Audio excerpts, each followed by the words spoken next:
नमस्कार, मैं हूं आपके साथ अंकिता पाल। बुलेटिन की शुरुआत करते हैं। चारधाम यात्रा के शुरुआती चरण में उमड़ रही अप्रत्याशित भीड़ के बावजूद राज्य की धामी सरकार पूरी मुस्तैदी के साथ हर चुनौती से पार पाने के लिए अग्रिम मोर्चे पर डटी हुई है।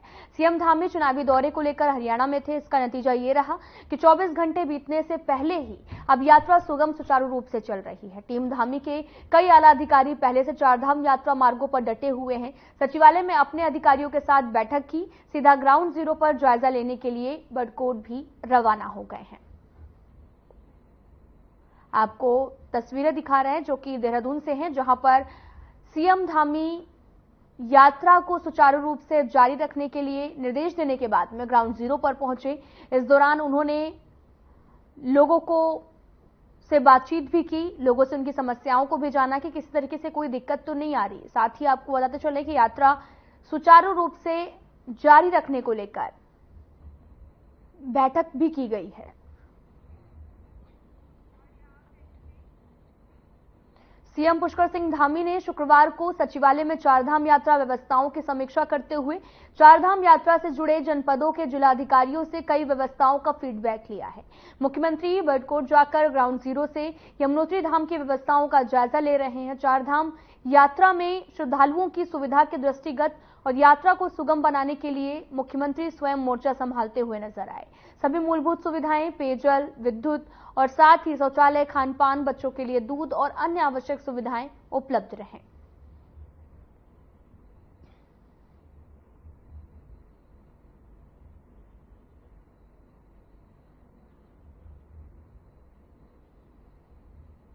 आप तस्वीरें देख सकते हैं जो कि देहरादून से हैं, जहां पर सीएम पुष्कर सिंह धामी ने मीटिंग का आयोजन किया और इस बैठक करके सीएम ने व्यवस्थाओं का भी जायजा लेते नजर आए। दरअसल चारधाम यात्रा 10 मई से शुरू हो चुकी है, जिसको लेकर ये समीक्षा बैठक की गई ताकि मूलभूत सुविधाएं जो हैं वो श्रद्धालुओं को जो दर्शन करने के लिए पहुंच रहे हैं उन्हें कोई दिक्कत ना हो। उनकी व्यवस्थाओं का ख्याल रखने के लिए इस बैठक का आयोजन किया गया और यहां पर जायजा भी लिया गया। चारधाम यात्रा की समीक्षा बैठक की गई है।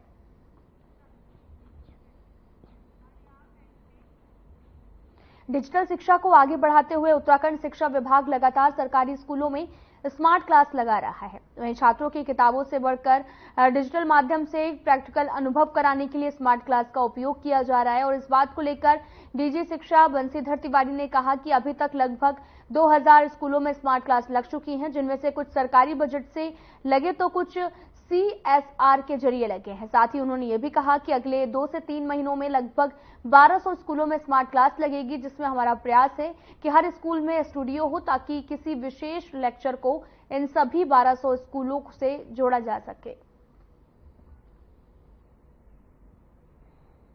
देखिए, अब तक हमारे लगभग 2000 स्कूलों में स्मार्ट क्लास लग चुके हैं। उसमें कुछ हमने अपने मतलब सरकारी बजट से लगाया, कुछ CSR में मिले हैं और लगभग करीब समझिए 1200 और स्मार्ट क्लास हमारी लगने वाली है अगले 2-3 महीनों में। और उसको हमने इस तरह से प्लान किया हुआ है कि जो 1200 स्कूलों में स्मार्ट क्लास लग रही है उसमें हर स्कूल अपने आप में एक स्टूडियो रहेगा।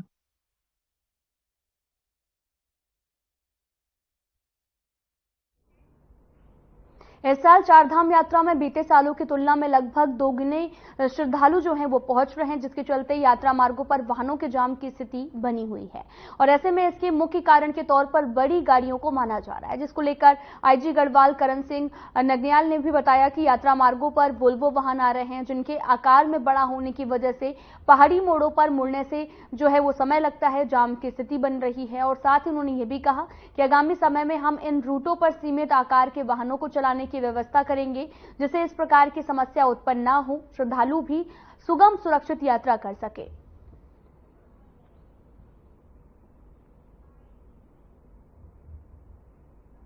लेकिन ये जो पूर्व में इस तरह की दिक्कतें नहीं आई, ये पहली बार है, ये पहली बार है इस तरह की दिक्कतें आई। तो आने वाले समय में ये भी एक नीति बनाया जाएगा कि बड़ी वाहनों को अलाउ नहीं किया जाए, कि कुछ ही इस तरह के साइज की गाड़ियों को परमिट किया जाए, छोटी गाड़ियों को प्रमोट किया जाए। छोटे वाहन सेफली जा सकता है, कहीं भी जा सकता है, कहीं भी मोड़ा जा सकता है, लेकिन बड़े वाहनों को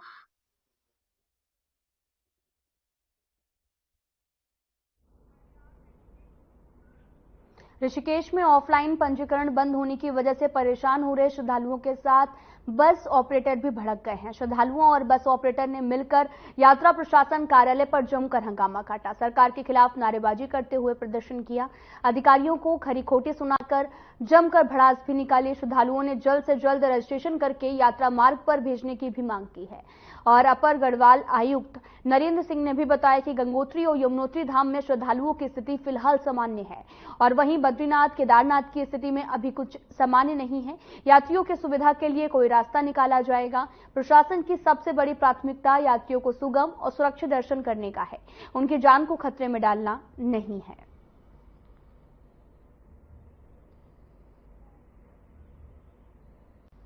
आश्वासन दिया है कि हमारे उच्च स्तरीय अधिकारियों से बात हो रही है, शाम तक हम इन यात्रियों की व्यवस्था कर देंगे, पर मेरे को संतोषजनक जवाब नहीं लग रहा है और मेरे को नहीं लग रहा है कि ये व्यवस्था सुधरने वाली है। अगर ये व्यवस्था नहीं सुधरी है, या तो प्रदेश सरकार अपने प्रेस रिलीज करे कि इस प्रदेश आने की आवश्यकता नहीं है। अब यात्री यहाँ पे आ रखा है, बसें यहाँ उपलब्ध है।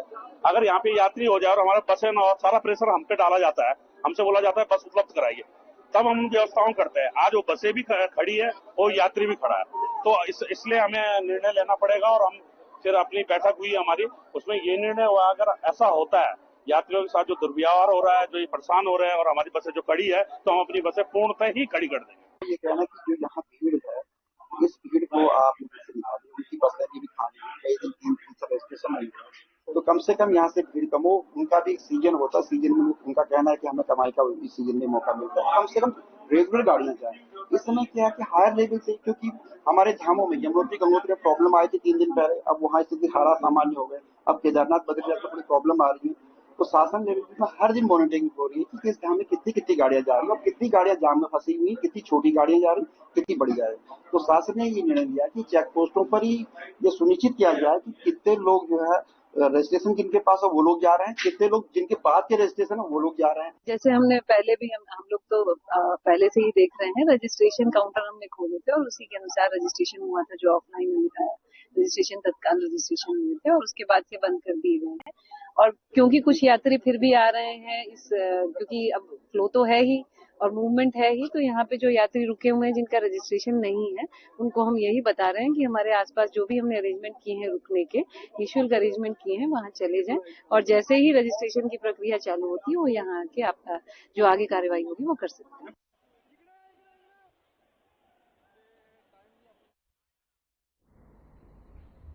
केंद्रीय विद्यालय जैसे संस्थानों में निजी कोचिंग संस्थानों को बढ़ावा नहीं दिया जाना चाहिए। क्षेत्रीय अधिकारी केंद्रीय माध्यमिक शिक्षा बोर्ड अपने स्तर से राज्य में संचालित सभी सीबीएसई स्कूल में अनिवार्य रूप से पीटीए, पोस्को समिति और एंटी बुलिंग समिति, एंटी ड्रग समिति, आईसीसी समिति का गठन सुनिश्चित करें। दरअसल पिछले दिनों बाल आयोग ने भी केंद्रीय विद्यालय आईटीबीपी का औचक निरीक्षण किया। इस दौरान प्रिंसिपल की मेज पर निजी संस्थान की किताबें रखी हुई थी और बाल आयोग ने बैठक में निर्देश दिए कि पिछले 5 सालों में जिन स्कूलों की मान्यता निरस्त की गई है वहां पर प्रबंधन समिति की भी जो है वो भौतिक जांच की जा सके। केंद्रीय विद्यालय के और सीबीएसई के जितने भी डायरेक्टर्स हैं और उच्च अधिकारी हैं उनके साथ हमने बैठक करके, क्योंकि ये शुरुआत कुछ तो शिकायतों से और कुछ केंद्रीय विद्यालय में हमें कोचिंग इंस्टीट्यूट की किताबें मिली, तो पहला तो ये था कि कोचिंग इंस्टीट्यूट को हम कितना लेजिटिमाइज कर रहे हैं और उसकी महिमा मंडल कितना कर रहे हैं। केंद्रीय विद्यालय हमारे best teachers, best paid teachers हैं और हम अगर वहाँ पे कोचिंग की किताबें चला रहे हैं तो हम ये मान रहे हैं कि हमारे बस का नहीं है, कोचिंग वाले ही बच्चे को समझदार बनाएंगे। तो एक तो हमारा इस पे हमने आपत्ति करी और उन्होंने ये कोचिंग की सभी किताबों को स्कूल से हटाने का निर्णय। फिलहाल यहाँ रुकते हैं एक छोटे से ब्रेक के लिए।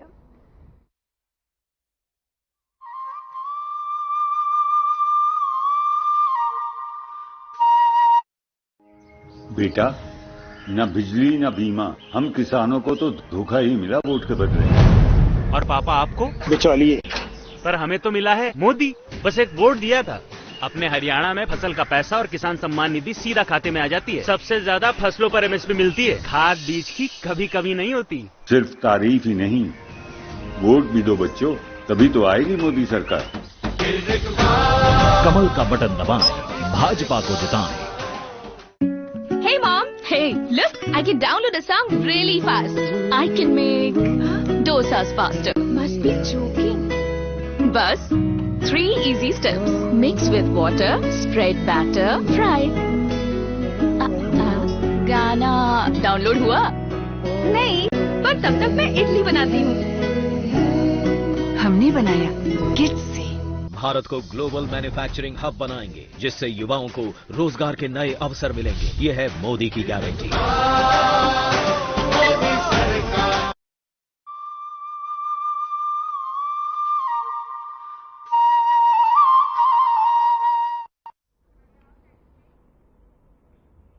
ब्रेक के बाद स्वागत है आप सभी का। रुख करते हैं खबरों की तरफ।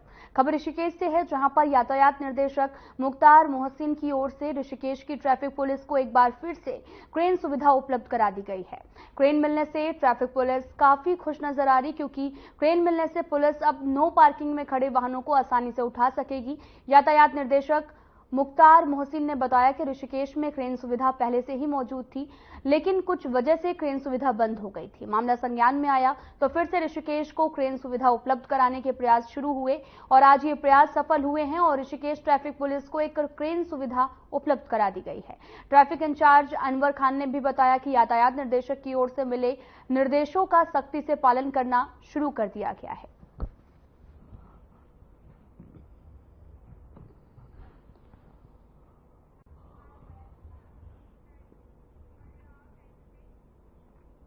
भगवान विश्वनाथ जगदीशिला देव डोली यात्रा की शुरुआत हो गई है। उत्तराखंड सरकार में कैबिनेट मंत्री रहे मंत्री प्रसाद नैथानी की अगुवाई में भगवान विश्वनाथ जगदीशिला की देव डोली हरिद्वार पहुंची और साथ ही ढोल दमाओं के साथ में हर की पौड़ी में देव डोली को गंगा स्नान कराया गया। भगवान जगदीशिला की देव डोली को भी धार्मिक स्थलों के दर्शन कराने का लक्ष्य रखा गया और 10,500 किलोमीटर की दूरी तय करने के बाद गंगा दशहरे के दिन इस यात्रा का समापन होगा।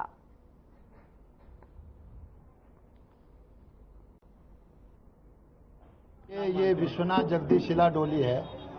ये इस समय 25वें वर्ष में प्रवेश कर रही है और ये पूरे उत्तराखंड में 10,500 किलोमीटर चलती है और गंगा दशहरा के दिन इसका टिहरी गढ़वाल के विसोन पर्वत में इस यात्रा का समापन होता है। ये 25वें वर्ष की यात्रा में इस डोली का जो मुख्य उद्देश्य है वो विश्व में शांति कायम हो और जो हमारी देव संस्कृति है, चाहे वो किसी भी मजहब के हैं, धर्म के हैं, पंथ के हैं, वो देव संस्कृतियां जिंदा रहनी चाहिए और उस दृष्टि से ये डोली जो पूरे उत्तराखंड में चलेगी। भाग्यशाली है कि हमारे उत्तराखंड में से ही देव डोली आई है और सभी यहाँ पे हर की पौड़ी में अगाध भीड़ है। असंख्य लोग दर्शनों के लिए आए और ये डोली स्नान करके पूरे उत्तराखंड में अपना आशीर्वाद देती हुए हर गांव से जाएंगी। तो हम सबकी यही कामना है कि हमारा भारतवर्ष, हमारा उत्तराखंड उत्तम सेवा में रहे और उसकी कृपा बनी रहे।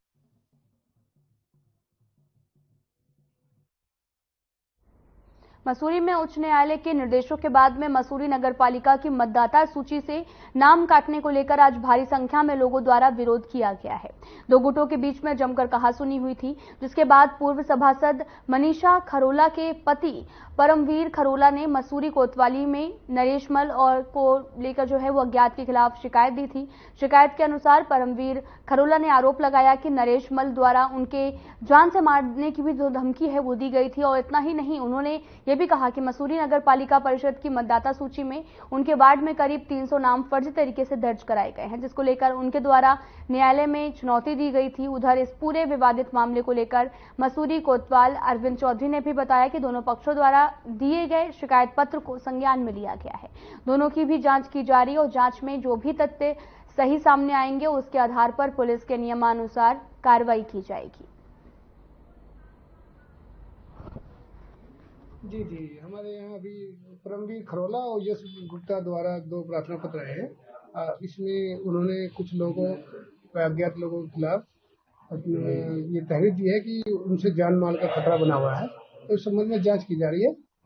जो भी सत्य पाया जाएगा उसी हिसाब से विधिक कार्रवाई की जाएगी। सारे कितने लोगों ने गिना?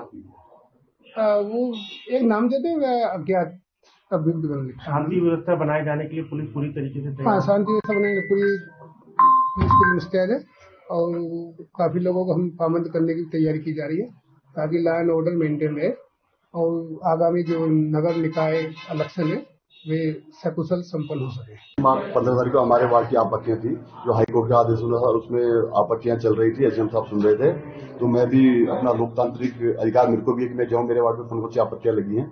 मैं वहां पर गया, मैं वहां से जैसे बाहर आया तो कुछ लोगों ने मेरा घेराव किया और जैसे मैं थोड़ा सा पुलिस कस्टडी में थोड़ा पुलिस वाले मेरे साथ उनको बाहर लेके जा रहे थे, वहां बड़ा हल्ला गुल्ला हो रहा था। जैसे मैं साइड में गया तो वहां पर नरेश मल नाम का व्यक्ति मेरे पास आया, बोला कि तेरे को मैं देख लूंगा और तेरे को मैं गोली मारूंगा। तो मुझे बिल्कुल जान से मारने की धमकी दी गई उसके द्वारा और जिसका कि मैं कड़ा विरोध करता हूं। मैंने आज एसएसपी साहब को अपनी एप्लीकेशन दी है और मैं इसमें यही चाहता हूं कि इसमें कड़ी से कड़ी कार्रवाई हो और मेरे परिवार के साथ अगर कल के दिन आप जानवर को कोई भी नुकसान होता है उसका जिम्मेवार नरेश मल का पूरा परिवार और नरेश मल होगा। सर ये तो सारा राजनीतिक विषय है, राजनीतिकरण किया जा रहा है छोटी सी बात का। ना तो हमने बोला है ऐसा कुछ, क्योंकि मैं उस व्यक्ति के खिलाफ इलेक्शन लड़ रहा हूँ। पिछली बार मैं उसका समर्थक था, पूरा शहर जानता है ये, और इससे मेरा पैसे का भी लेन देन है, व्यवसाय का लेन देन है, पार्टनरशिप है, इसकी मेरी जमीनों के सौदे हैं आपस में, ये सारा दबा के बैठा हुआ है। इस बात को ये बीच में घसीट रहा है कि ये मैं पैसे मांग रहा हूँ उससे ये छीन रहा है कि कहता है जो करना है कर ले।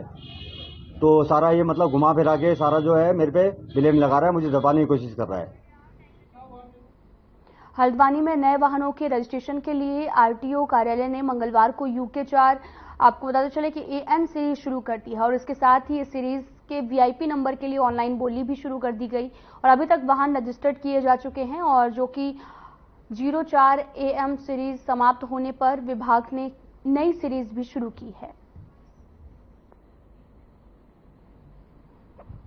फैंसी नंबर के लिए हमारे जो अभी नई सीरीज ओपन हो चुकी है हमारे नैनीताल जिले के लिए, और उसमें हमारे fancy.gov.in पे या हमारे उत्तराखंड डिपार्टमेंट की साइट पे जाके फैंसी रजिस्ट्रेशन के लिए आप अप्लाई कर सकते हैं। और जो भी इच्छित नंबर आप चाहते हैं, नॉर्मल सीरीज का अगर कोई इच्छित नंबर चाहते हैं तो वो जो फैंसी नंबर में नहीं है वो आप 2000 रुपये में ऑनलाइन पेमेंट करके प्राप्त कर सकते हैं। और उसके अलावा 2 कैटेगरी और हैं, कुछ फैंसी पेड नंबर्स हैं और कुछ ऑक्शन के नंबर हैं। फिलहाल यहाँ रुकते एक छोटे से ब्रेक के लिए।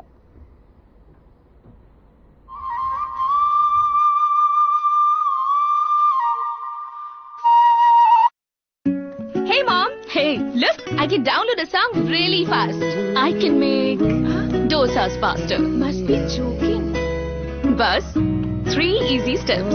Mix with water, spread batter, fry. गाना डाउनलोड हुआ? नहीं, पर तब तक मैं इडली बनाती हूँ। हमने बनाया किड्स से। भारत को विश्व की तीसरी सबसे बड़ी आर्थिक शक्ति बनाएंगे, ये है मोदी की guarantee. Hey mom, hey, look, I can download a song really fast. I can make dosas faster. Must be joking. Bus, 3 easy steps. Mix with water. हमारे जमाने में बेटी जन्मे तो मातम होता था, पर हमारे समय तो हरियाणा में बेटी बचाने वाला है, उसे पढ़ाने वाला है, उसकी दिन रात रक्षा करने वाला है और तो और उसका ब्याह करवाने वाला तक बैठा है। नसीब वाली हो सब, तुम्हें वोट के बदले मोदी मिला। तारीफ ही करती रहोगी या जाकर वोट भी डालोगी मोदी को? जा रहे दादी, जा रहे। अरे मुझे भी तो ले चल। कमल का बटन दबाएं, भाजपा को जिताएं।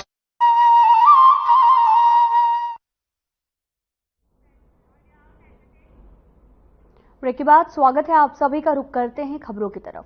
महानगर कांग्रेस कमेटी के तत्वाधान में कार्यकर्ता सम्मेलन का आयोजन किया गया, जिसमें नैनीताल लोकसभा क्षेत्र से कांग्रेस प्रत्याशी प्रकाश जोशी और पूर्व विधायक संजीव आर्य भी मौजूद रहे। कार्यक्रम के दौरान आगामी 4 जून को लोकसभा चुनाव की मतगणना में बनाए गए एजेंट कांग्रेसी कार्यकर्ताओं को दिशा निर्देश दिए गए। इस दौरान प्रकाश जोशी ने पत्रकार वार्ता में बताया कि उन्हें विश्वास है कि इंडिया गठबंधन की सरकार ही बनने जा रही है। इसके साथ ही उन्होंने ये भी कहा कि देश में बीजेपी शासन के कार्यकाल की नाकामियों की वजह से जनता हताश है, महंगाई चरम पर है, हर नौजवान, बुजुर्ग, महिला बीजेपी सरकार का तख्ता पलटने का मन जनता ने बना लिया है। मतगणना 4 तारीख को होगी मतगणना में जो हमारे मतगणना अभ्यर्थी अंदर बैठेंगे सब मुलाकात और बाकी सदस्यों का धन्यवाद करने में आया हूँ। सबसे जरा बैठेंगे तो उससे बैठ के बातचीत करेंगे। मतगणना कैसे करेगा उसको लेकर क्या सावधानियां बरती जाए उस तरह बातचीत करने आए। दरअसल में आज हमारे इंडिया गठबंधन के कांग्रेस के प्रत्याशी लोकप्रिय माननीय प्रकाश जोशी काशीपुर आ रहे हैं। उनका मेन मकसद ये है कि जिन जिन लोगों ने हमारे सभी कार्यकर्ताओं ने सांसदी का चुनाव एमपी का चुनाव बड़े तन मन से और शिद्दत के साथ लड़ाया है, उन सभी कार्यकर्ताओं का धन्यवाद और शुक्रिया अदा करने के लिए माननीय प्रकाश जोशी जी काशीपुर कांग्रेस भवन में पहुंचने वाले हैं। प्रदेश में वन अग्नि के मामलों को देखते हुए सुप्रीम कोर्ट की तरफ से मुख्य सचिव राधा रतूड़ी को भी तलब करने पर कांग्रेस पार्टी सरकार पर सवाल खड़े करते हुए नजर आ रही है। कांग्रेस के वरिष्ठ प्रदेश उपाध्यक्ष सूर्यकांत धस्माना ने भी कहा कि सुप्रीम कोर्ट का भी कहना है कि आपदा प्रबंधन की तरफ से वन अग्नि को रोकने के लिए जो पैसा सरकार को दिया गया था वो खर्च ही नहीं हुआ है और मुख्य सचिव को तलब करना राज्य के कार्य प्रणाली के लिए प्रश्न चिन्ह है। वहीं दूसरी तरफ बीजेपी के प्रदेश प्रवक्ता कमलेश रमन ने भी पलटवार करते हुए कहा कि कांग्रेस इतनी हताश और निराश हो चुकी है कि हर मुद्दे पर राजनीति ढूंढ रही है। के बावजूद भी अब सुप्रीम कोर्ट ने भी इसका खुलासा कर दिया। हमने तो कहा था कि आपदा प्रबंधन विभाग पूरी तरह से फेल हुआ है। अब सुप्रीम कोर्ट भी कह रहा है कि आपदा के मद में जो पैसा वनाग्नि को रोकने के लिए, उस पर नियंत्रण करने के लिए, यंत्र खरीदने के लिए, तमाम उपकरण खरीदने के लिए जो पैसा देना चाहिए था वो राज्य की सरकार को ने खर्च ही नहीं किया। अब सुप्रीम कोर्ट तलब कर रही है अगर चीफ सेक्रेटरी को, तो इससे बड़ा राज्य की सरकार की कार्यप्रणाली पे प्रश्न चिन्ह क्या होगा। तो राज्य की वनाग्नि के लिए जिस तरह से हम लोग पहले से कह रहे थे कि राज्य का आपदा प्रबंधन विभाग, देखिए कांग्रेस इतनी हताश और निराश हो चुकी है कि वो हर चीज में राजनीति को ढूंढ रही है, हर चीज में राजनीतिक रोटियां सेकने का काम कर रही है। अगर सुप्रीम कोर्ट ने मुख्य सचिव को तलब किया तो इसमें इतना खुश होने की आवश्यकता नहीं है कांग्रेस को, क्योंकि जब उनकी सरकार थी तब भी सुप्रीम कोर्ट, हाई कोर्ट तलब किया करते थे जब अगर कोई बात होती थी। तो मुझे लगता है कि तमाम इन सारी चीजों के लिए जो सुप्रीम कोर्ट का आदेश है, जिन्होंने उन्हें तलब किया है वनाग्नि को लेकर के, मुझे लगता है वो जवाब देंगे अधिकारी। लेकिन कांग्रेस अपने आप में ही अपनी पीठ थपथपाने का काम करती है और सुप्रीम कोर्ट के आदेश पर वो इतनी खुश होने का काम करती है और सरकार पर टीका टिप्पणी करने का काम करती है, क्योंकि सरकार बखूबी अपना काम कर रही है, कर्मचारी अपना काम कर रहे हैं, अधिकारी अपना काम कर रहे हैं।